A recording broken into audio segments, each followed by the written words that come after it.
السلام علیکم ورحمۃ اللہ وبرکاتہ۔ الحمدللہ رب العالمین، اللہم صلی علی محمد وعلی آل محمد وعلی اصحاب محمد۔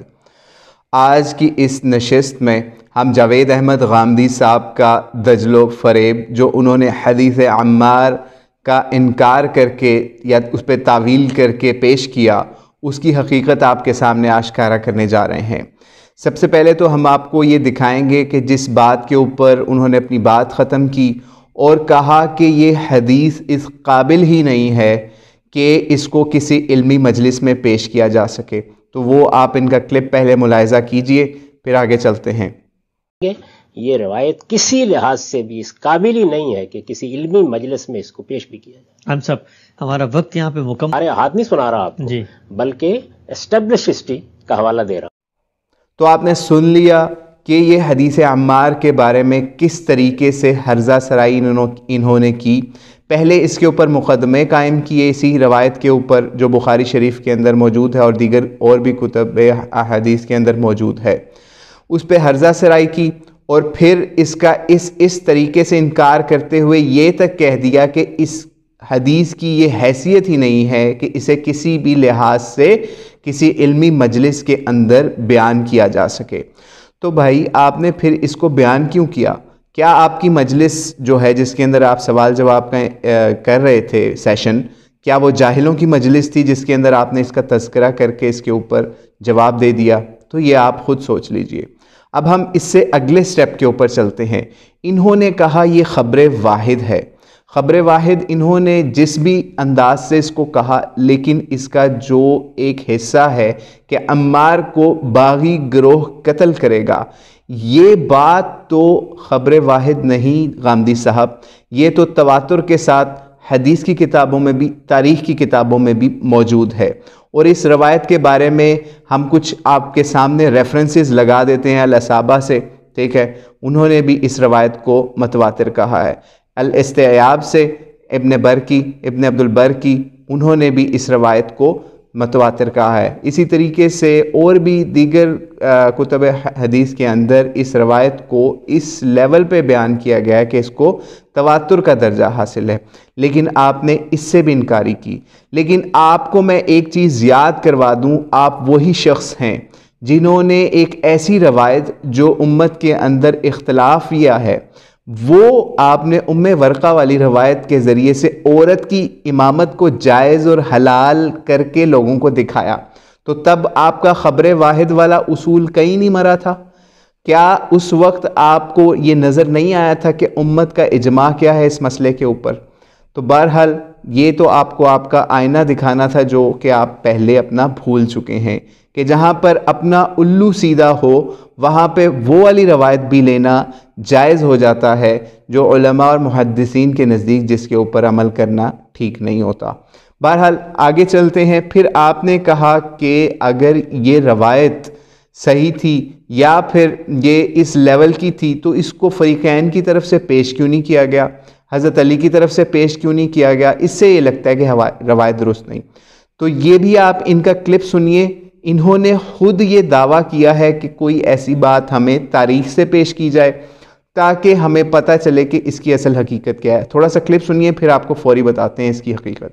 اس کا حوالہ دیا نہیں، کسی جگہ تاریخ میں مجھے بتا دیجئے کہ وہ اس کو اس حیثیت سے زیر بحث، انہوں نے اس کا حوالہ دیا؟ نہیں، کسی جگہ تاریخ میں مجھے بتا دیجئے کہ وہ اس کو اس حیثیت سے زیر بحث لایا جو خود فریق ہیں، جو خود فریق ہے۔ یعنی یہ تو ان کو سب سے پہلے کہنا چاہیے تھا کہ یہ تو فیصلہ میرے حق میں ہو گیا، اس لیے کہ سیدنا علی تو اپنے آپ کو برحقی سمجھتے تھے نا اس سے پہلے۔ جی، تو آپ نے سن لیا۔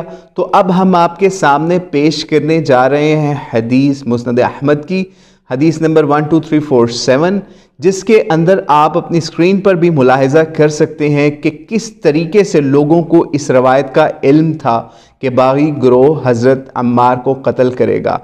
اس حد تک علم تھا کہ حضرت معاویہ کے معاون خصوصی یا ان کے کمانڈر عمر ابن العاص کے پاس جب یہ خبر آتی ہے تو وہ حضرت معاویہ کے پاس جاتے ہیں کہ عمار قتل ہو گئے ہیں، اب کیا کرنا ہے؟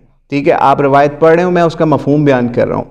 تو حضرت معاویہ نے آپ کی طرح اس روایت کا انکار نہیں کیا، بلکہ اس کے اوپر ایک تعویل نکالی کہ اس کو عمار کو انہوں نے قتل کیا جو اس کو لے کے آئے، یعنی علی نے ان کو مروا دیا، یعنی ایک تعویل کی گئی. ہم اس کو باطل تعویل کہیں گے، آپ جو مرضی کہیں، آپ نے تو حدیث کا انکار کر دیا. تو بہرحال روایت آپ کے سامنے آ گئی، آپ نے مانگا تھا کہ کوئی ہمیں بتائے کہ فریق کی طرف سے اس کا کوئی اس وقت دعویٰ ہوا ہو، یعنی آپ نے یہ دعویٰ کیا کہ لاشا عمار کیوں نہیں دکھایا گیا. تو بھائی لاشا عمار جن کو دکھانا تھا وہ تو اس روایت کو جانتے تھے، اس کا اقرار بھی کر رہے ہیں، لیکن اس سے جان چھڑا رہے ہیں. اب ہم ابن کثیر سے آپ کو ایک اور روایت دکھاتے ہیں. انہوں نے تاریخ کا ہی مانگا تھا نا حوالہ، تو ہم آج ان کو تاریخ سے بھی یہ حوالہ دے دیتے ہیں. جو آپ نے ابھی ملاحظہ کی مسند احمد کی روایت نمبر 12347، اس کے وہی الفاظ اس تاریخ ابن کثیر کی جلد نمبر 7 کے اندر بھی موجود ہیں، لیکن ہم وہ یہاں سے دوبارہ نہیں پڑھیں گے، لیکن اسی کے کانٹیکسٹ میں ایک اور روایت پڑھیں گے جس سے آپ کو پتہ چل جائے گا حدیث عمار کوئی اتنی عام شے نہیں تھی. حضرت عمار رضی اللہ تعالیٰ عنہ 93 سال کی عمر کے باب بزرگ شیخن کبیر تھے، اور وہ جنگ میں گئے ہوئے ہیں. نبی علیہ السلام کی اس بشارت کو، اس غیب کی خبر کو جو ان کو نبی علیہ السلام بتا کے گئے تھے، لیکن آپ آج اس سے انکاری ہیں. تو آئیے آپ کو یہ بات یہاں سے بھی پڑھ کے ابن کثیر کی جلد ہفتم ہے، جلد نمبر 7 ہے، اس سے آپ کو بیان کرتے ہیں. یہ کہتے ہیں 352 نمبر پیج ہے. ذوالکلاء نے حضرت عمر بن العاص کا قول سنا کہ وہ کہتے تھے کہ رسول اللہ السلام نے حضرت عمار بن یاسر سے فرمایا تجھے باغی گروہ قتل کرے گا، اور تو آخری بار یک بارگی جو دودھ پیے گا وہ 1 سا ہوگا. اور ذوالکلاء حضرت عمر سے کہنے لگے اے عمر تو ہلاک ہو، یہ کیا ہے؟ حضرت عمر اسے کہنے لگے بلا شبہ وہ ہماری طرف واپس آ جائیں گے. راوی بیان کرتا ہے کہ جب ذوالکلاء کے بعد حضرت عمار قتل ہوئے، یعنی ذوالکلاء بھی قتل ہو گیا اسی دوران، جو کہ حضرت معاویہ یا حضرت عمر کی فوج کی طرف سے تھا.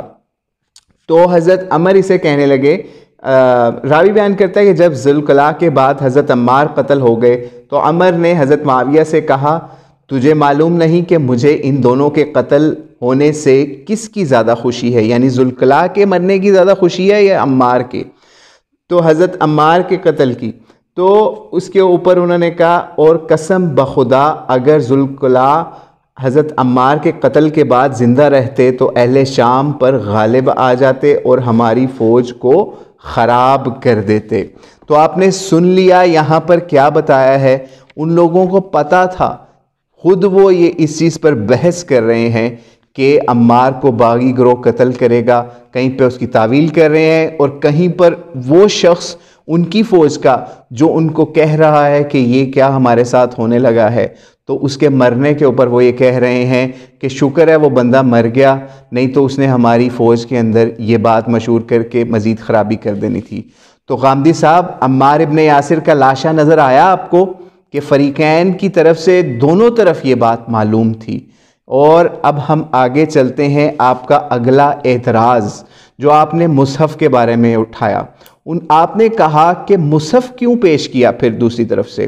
اب اسی تاریخ ابن کثیر کے چند صفحے پلٹنے کے بعد جب ہم اس مصحف والی بات پر پہنچتے ہیں تو ہمیں آپ کی بات سن کر شرم آتی ہے.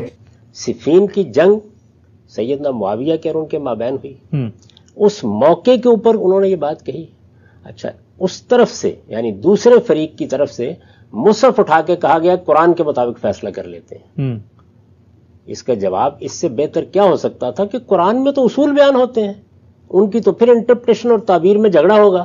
یہ تو رسول اللہ فیصلہ فرما چکے ہیں. بہت اہم. اس وجہ سے وہ اگر قرآن اٹھا رہے تھے تو ادھر عمار بن یاسر کا لاشا موجود تھا. وہ تو گویا بول بول کر کہہ رہا تھا کہ رسول اللہ فیصلہ فرما چکے ہیں. سیدنا علی نے اس کا کہیں ذکر کیا نہیں، ان مخالفین کے سامنے کیا نہیں.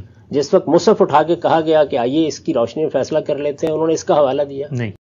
کہ جو آپ نے کہا کہ مصحف کو پھر کیوں لے کے آئے وہاں پر، تو آپ کو بتا دیتے ہیں مصحف کیوں لے کے آئے، مصحف قرآن کو کیوں پیش کیا گیا اس تحکیم کے لیے۔